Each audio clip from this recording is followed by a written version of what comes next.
बच्चों, आज फिर एक बार हम लोग इलेक्ट्रोकेमिस्ट्री के अगले पार्ट का अध्ययन करेंगे। इसमें हम लोग सबसे पहले देखते हैं कि इलेक्ट्रोड विभव को प्रभावित करने वाले कारक कौन कौन से हैं। जैसा कि कल आप इलेक्ट्रोड विभव कैसे उत्पन्न होता है और कितने तरह का होता है, जैसे reduction electrode potential, oxidation electrode potential यानी ऑक्सीकरण विभव और अपचयन विभव कल आप पढ़ चुके हैं। आपको ये भी पता है कि ऑक्सीकरण विभव और अपचयन विभव के मान एक होते हैं किसी भी विशेष इलेक्ट्रोड युग्म के लिए, लेकिन इनके चिन्ह सदैव विपरीत होते हैं। और बच्चों, ये भी आपको पता है कि आईयूपीएसी की मान्यता के अनुसार इलेक्ट्रोड विभव के रूप में हमेशा अपचयन विभव को यानी मानक इलेक्ट्रोड विभव को लिया जाता है। तो अब अगर हम देखें इलेक्ट्रोड विभव को प्रभावित करने वाले कारक, तो सबसे पहला कारक है इलेक्ट्रोड के पदार्थ तथा विलयन में आयनों की प्रकृति आयनों की प्रकृति जो होती है, इससे ये प्रभावित होता है। आपने देखा है कि हर इलेक्ट्रोड का मानक दशाओं में या किन्हीं भी दशाओं में इलेक्ट्रोड विभव अलग अलग होता है। इसका मतलब इलेक्ट्रोड विभव का मान इलेक्ट्रोड के पदार्थ पर है। जो हम मेटल लेते हैं, जो धातु लेते हैं, कुछ धातुएं आसानी से ऑक्सीकृत हो जाती हैं, कुछ धातुएं आसानी से अपचयित हो जाती हैं। किसी का ऑक्सीकरण विभव ज्यादा होता है, किसी का अपचयन विभव ज्यादा होता है। इस तरह हम जानते हैं कि इलेक्ट्रोड के पदार्थ का भी असर पड़ता है इलेक्ट्रोड विभव पर। और विलयनों में आयनों की प्रकृति, विलयन में क्या होते हैं? आयन होते हैं। आयनों की भी प्रकृति, कुछ आयन आसानी से अपचयित होते हैं, कुछ आयन आसानी से ऑक्सीकृत होते हैं। ठीक उसी तरह से जैसे इलेक्ट्रोड के पदार्थ का प्रभाव पड़ता है, उसी तरह से विलयन में आयनों की प्रकृति जो होती है उस पर भी इलेक्ट्रोड विभव का मान निर्भर करता है। यही कारण है कि कुछ पदार्थों के इलेक्ट्रोड विभव ऋणात्मक होते हैं और कुछ के धनात्मक होते हैं, और हाइड्रोजन का इलेक्ट्रोड विभव हमेशा शून्य माना जाता है मानक दशाओं में। अब दूसरा है विलयन में आयनों का सांद्रण। बच्चों, दूसरा जो कारक है, विलयन में आयनों की प्रकृति तो प्रभावित करती है, उसका सांद्रण भी प्रभावित करता है। सांद्रण कम है या सांद्रण अधिक है, इसका असर भी इलेक्ट्रोड विभव पर पड़ता है। और इलेक्ट्रोड के पदार्थ का सांद्रण अथवा आंशिक दाब, एक चीज आपको ध्यान में रखना है, विद्युत अपघट्ट विलयन, जैसा कि हम लोग जानते हैं, एक विद्युत अपघट्ट विलयन लेते हैं और इसमें कोई इलेक्ट्रोड मटेरियल दीप किया जाता है। तो अगर ये ठोस है अथवा किसी इलेक्ट्रोड में शुद्ध द्रव भरी गई है, शुद्ध द्रव है, इसका सांद्रण सदैव एक होता है। शुद्ध ठोस अथवा शुद्ध द्रव पदार्थ का सांद्रण जो होता है वो सदैव क्या होता है? इकाई माना जाता है। कभी कभी गैसीय इलेक्ट्रोड भी लिए जाते हैं। गैसीय इलेक्ट्रोड जब हम लेते हैं, यहां पर एक चैम्बर होता है जिसमें प्लेटिनम का इलेक्ट्रोड डाल दिया जाता है। प्लेटिनम इलेक्ट्रोड जो होता है इनर इलेक्ट्रोड होता है, और इसमें हम हाइड्रोजन गैस को फिलअप या कोई भी गैस जो लेते हैं उसको यहां से इसमें फिलअप कर दिया जाता है एक निश्चित दाब पर। बच्चों, ये जो प्लेटिनम इलेक्ट्रोड में गैस भरी जाती है, यहां पर गैस का सांद्रण न लेकर के उसका हम आंशिक दाब लेते हैं, और यह आंशिक दाब नापा जाता है किस दाब पर गैस को भरा गया है। तो आंशिक दाब गैस का, इलेक्ट्रोड अथवा इलेक्ट्रोड के पदार्थ का अथवा विलयन का में आयनों का सांद्रण, ये सारे कारक इलेक्ट्रोड विभव को प्रभावित करते। तीसरा है ताप। अब ताप का क्या प्रभाव होगा, यह इस बात पर डिपेंड करता है कि इन आर की वैल्यू क्या है, पॉजिटिव है या नेगेटिव है। अब खुद देख लीजिए, यहाँ पर टी है, टी का मान बढ़ेगा, इस पूरी जो व्यंजक है, जो पद है, टर्म है, इसका नेगेटिव मान बढ़ेगा। अगर इसका मान नेगेटिव है तो जुड़ जाएगा, अगर इसका मान नेगेटिव नहीं है, पॉजिटिव है, तो ये इसमें से घटेगा। अर्थात इलेक्ट्रोड विभव का ऋणात्मक मान अगर है तो वो बढ़ेगा, इलेक्ट्रोड विभव धनात्मक है तो वो घटेगा। इस तरह से किसी भी दिए गए ताप पर जो होता है वह इलेक्ट्रोड विभव अलग अलग पाया जाता है।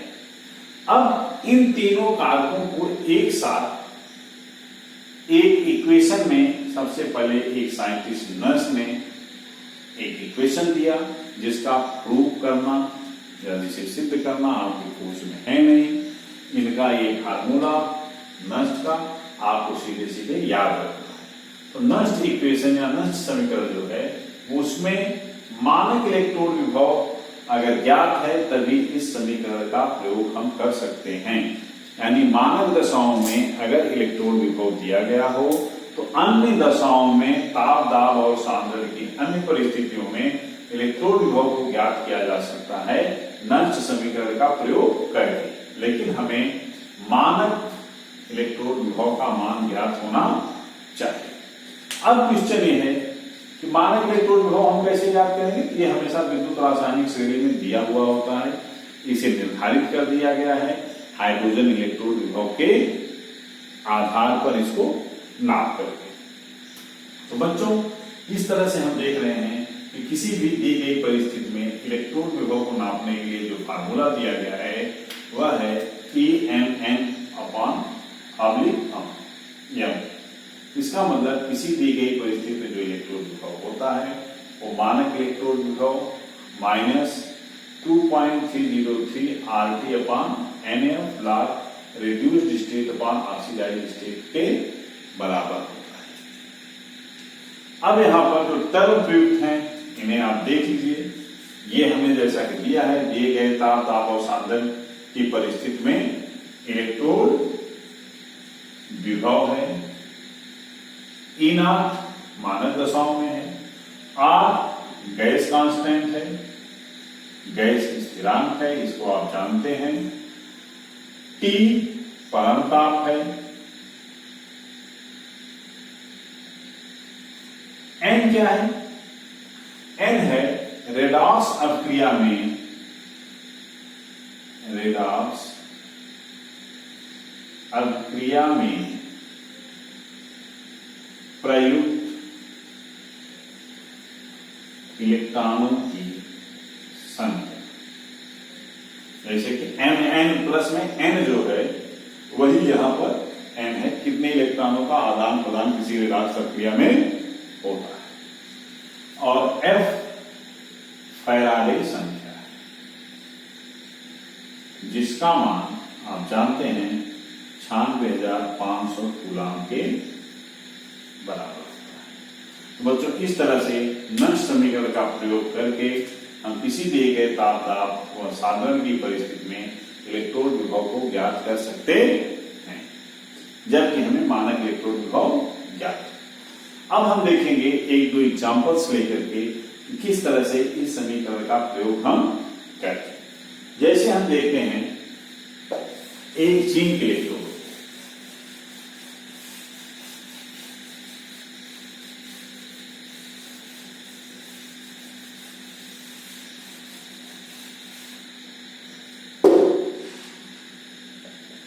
अगर हम जिंक इलेक्ट्रोड देखें,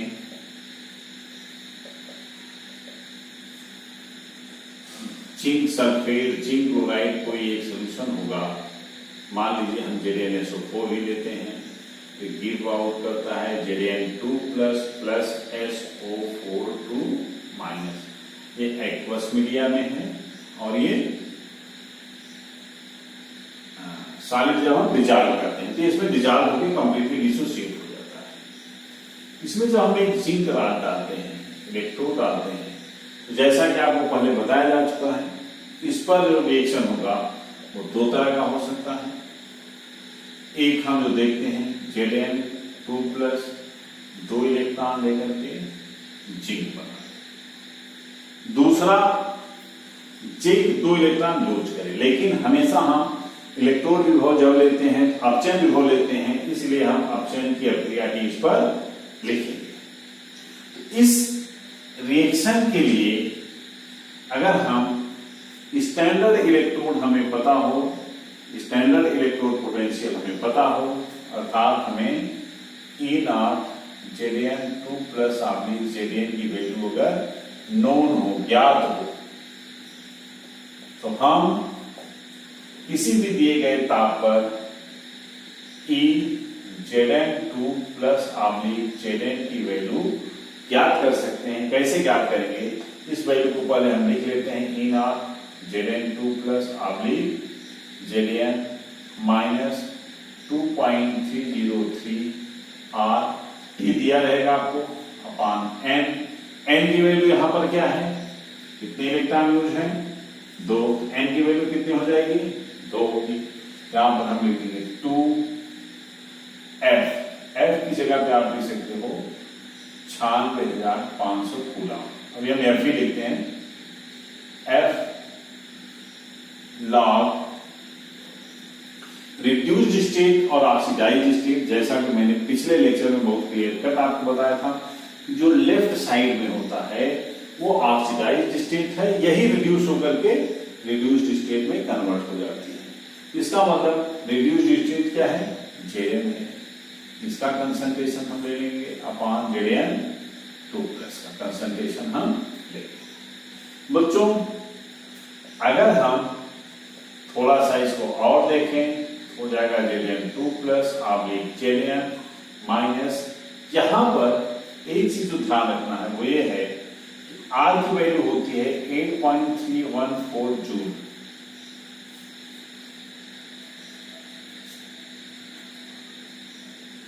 और T की वैल्यू आपको दी रहेगी। F की वैल्यू होती है 96,500 कूलम। बच्चों, अगर ये वैल्यू हम पुट कर देते हैं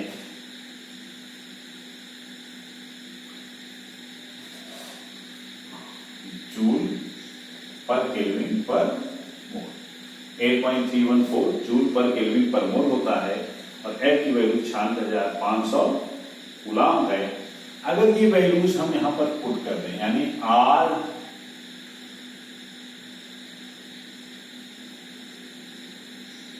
और मान लीजिए हम T को कांस्टेंट ले लेते हैं, T को हम 298 केल्विन ही लेते हैं, केवल कंसंट्रेशन अगर हम चेंज करते हैं, उस दशा में इसको हम अगर सॉल्व करेंगे तो R 2.303 R की जगह पे हो जाएगा 8.314 into 298 upon N into F की जगह पे 96,500 कूलम अगर हम ये लिख देते हैं। इस नंबर का, यानी यहां पर केवल N की वैल्यू छोड़ दी जाए, इस पूरे वैल्यू को कैलकुलेट करके हम लिख लें तो आता है 0.059 अपान 2। यहां पर G के केस में 2 होगा, अदरवाइज ये N होगा, 2 हो जाएगा। और ये हो जाएगा लॉग Zn सॉलिड स्टेट में है, जैसा कि आप देख रहे हैं, ठीक क्या है, सॉलिड स्टेट में है। इसका कंसंट्रेशन कितना हो जाएगा? 1 हो जाएगा, तो हो जाएगा 1 upon concentration of Zn2 plus ion. इस तरह से आप जिंक के इलेक्ट्रोड का इलेक्ट्रोड पोटेंशियल ज्ञात कर सकते। तो हम अगर इस चीज को जनरलाइज कर लें तो हम एक सिंपल सा इक्वेशन 298 केल्विन के ताप पर ले सकते हैं, जो कि कंसंट्रेशन में अंतर पर E को कैलकुलेट करने में हमारी हेल्प करेगा। इसका मतलब हुआ 298 केल्विन पर इस फार्मूले को हम थोड़ा और इजी कर सकते हैं कैलकुलेशन के दृष्टिकोण से।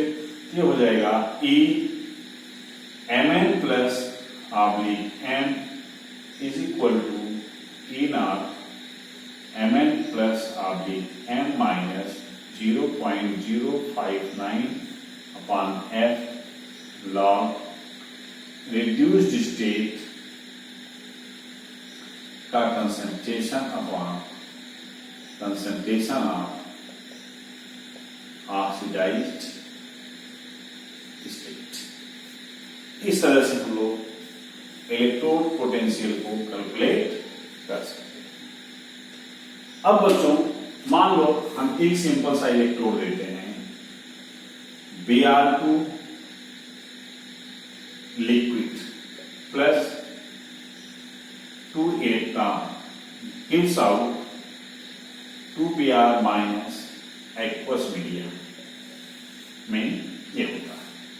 इस इलेक्ट्रोड के लिए अगर नष्ट समीकरण लिखना है आप कैसे लिखेंगे, ये देखिए यहां पर हम अगर देखें तो रिड्यूस्ड स्टेट क्या है, Br माइनस है, यानी यहां पर जो इक्वेशन लिखा जाएगा वो हो जाएगा E naught Br2 oblique Br minus. यहां हाफ Br2 लिख सकते हो क्योंकि एक Br ले रहे हैं, यहां पे हाफ। इक्वल टू क्या हो जाएगा, ये हो जाएगा E naught half Br2 oblique Br minus. बच्चों यहां पे आप Br2 लिख लीजिए, यहां पर 2Br माइनस कर लीजिए तो भी बात ही नहीं होगी। यहां पर सिंबल से कोई फर्क नहीं पड़ेगा क्योंकि हम ऑब्लिक में चाहे जो लिखें। यहां पर ये हो जाएगा माइनस, इलेक्ट्रॉन कितने इन्वॉल्व हैं, 2, ये हो जाएगा 0.059 अपॉन 2। लेकिन अगर हम यहां पर हाफ Br2 इस इक्वेशन को आधा करके लिख दें, जैसे इस तरह से half Br2 plus 1 electron minus Br minus, तो यहां पर m की वैल्यू 1 होगी और यहां पर हाफ हो जाएगा। हम दोनों को भी आपको लिख के दिखाते हैं, पहले आप इसको देख लीजिए कि दोनों से कोई फर्क नहीं पड़ेगा इलेक्ट्रोड विभव। यहां पर देखिए हो जाएगा 2 लॉग रिड्यूस्ड स्टेट क्या है इसमें, Br माइनस, यहां पर क्या हो जाएगा Br माइनस का स्क्वायर, 2 है पहले, तो क्या हो जाएगा स्क्वायर हो जाएगा अपॉन Br2 प्योर लिक्विड है, इसकी वैल्यू हो जाएगी 1।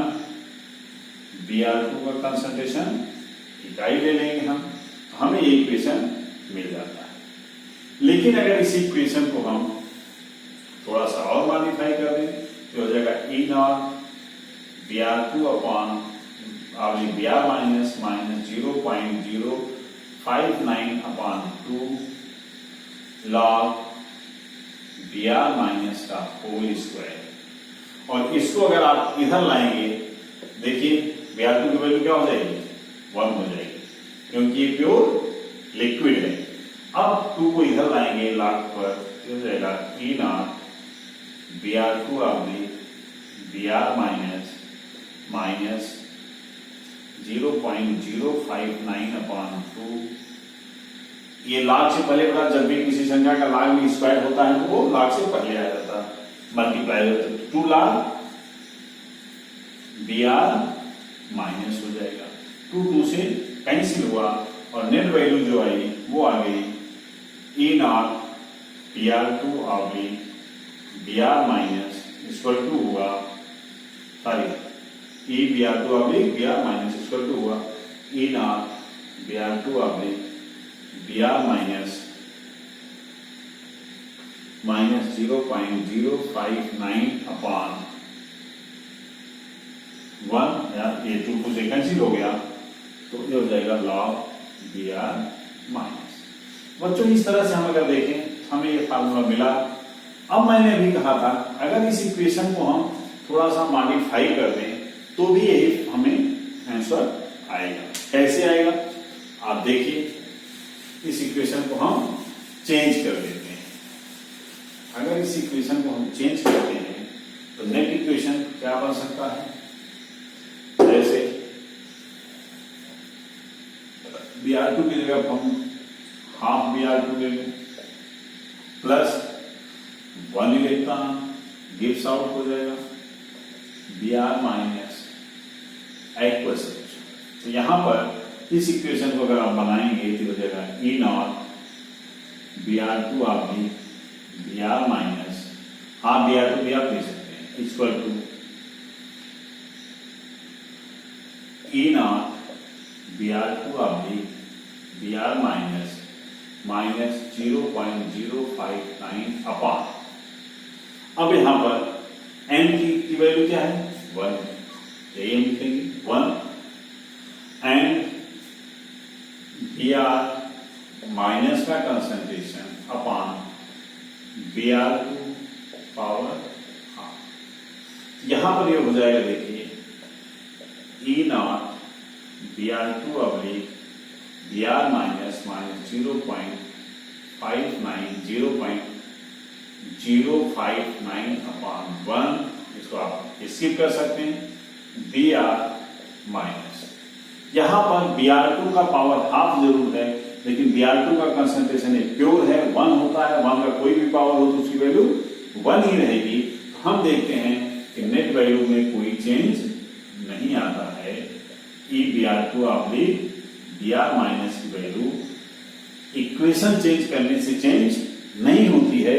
इसका मतलब किसी भी इलेक्ट्रोड के लिए इलेक्ट्रोड पोटेंशियल की वैल्यू हमेशा एक ही आएगी।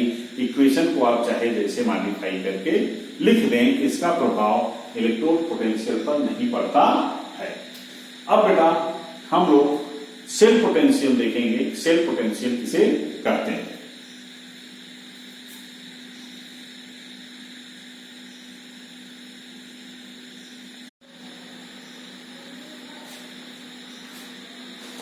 बच्चों अब हम लोग किसी सेल का विद्युत वाहक बल या सेल विभव देखेंगे, किसे कहते हैं इलेक्ट्रोमोटिव फोर्स ऑफ सेल और सेल पोटेंशियल क्या है। देखिए आप जानते हैं जब कोई भी सेल बनाया जाता है हर इलेक्ट्रोड पर एक इलेक्ट्रोड पोटेंशियल डेवलप हो जाता है। लेफ्ट साइड में एनोड लिखते हैं, राइट साइड में कैथोड लिखते हैं, ये सब आपको बताया जा चुका है। एनोड पर ऑक्सीडेशन होता है और कैथोड पर रिडक्शन होता है, यानी यहाँ ऑक्सीकरण हो रहा है और यहाँ पर अपचयन होगा। तो आप जानते हैं अगर ऑक्सीडेशन हो रहा है तो यहां पर ऑक्सीडेशन पोटेंशियल डेवलप होगा E नॉट ऑक्सीडेशन मानक दशाओं में। इसका अपचयन विभव मान लो E नॉट रिडक्शन है मानक दशाओं में। बच्चों यहां पर जो विभव डेवलप होता है अगर हम इस स्विच को ऑन न करें तो करंट फ्लो नहीं होगा, करंट ड्रॉ नहीं होगा। लेकिन करंट फ्लो होने के लिए जो विभवांतर चाहिए वो विभवांतर यहाँ पर ऑलरेडी डेवलप होता है। जैसा कि हमने आपको बताया हर इलेक्ट्रोड पर हमेशा एक इलेक्ट्रोड विभव होता है। ये एक इमेजिनरी कंडीशन है, अगर कोई करंट न फ्लो हो रहा हो तो इनके इलेक्ट्रोड विभवों का जो डिफरेंस होता है वही इसमें इलेक्ट्रिक करंट फ्लो होने के लिए रिस्पॉन्सिबल होता है। उस दशा में टोटल जो पोटेंशियल डिफरेंस होता है उसी को हम उस सेल का विद्युत वाहक बल या सेल विभव कहते हैं।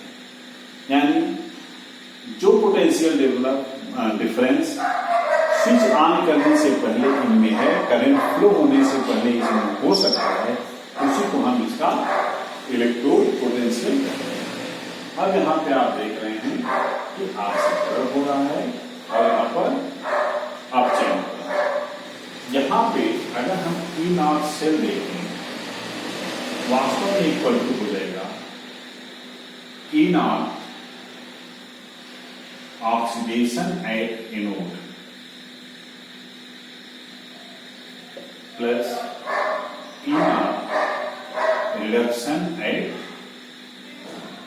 कैथोड, यानी कैथोड के रिडक्शन पोटेंशियल और एनोड के ऑक्सीडेशन पोटेंशियल के सम को हम E नॉट से या सेल विभव कर सकते हैं।